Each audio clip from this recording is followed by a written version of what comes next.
Five T सचिव सागर beef मांस खाऊा लोक गोमांस भक्षण कर लोक पुरी मंदिर बेढ़ा बुलिकी महाप्रसाद खाऊँ फटो उठुची गोमांस खाऊा लोक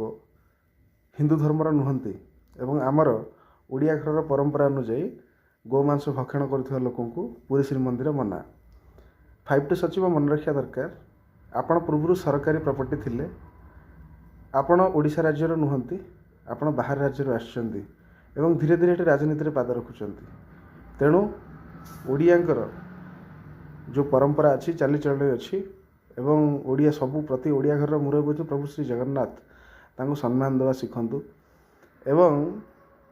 ये जो गोमांस भक्षणकारी लोकों को दयाकोरी मंदिर ठार दूर रखंतु एवं सेमानंकु नेकी महाप्रभु किंबा श्रीमंदिर को हाईलाइट करा जाय महाप्रभु ऑलरेडी हाईलाइटेड। जय जगन्नाथ।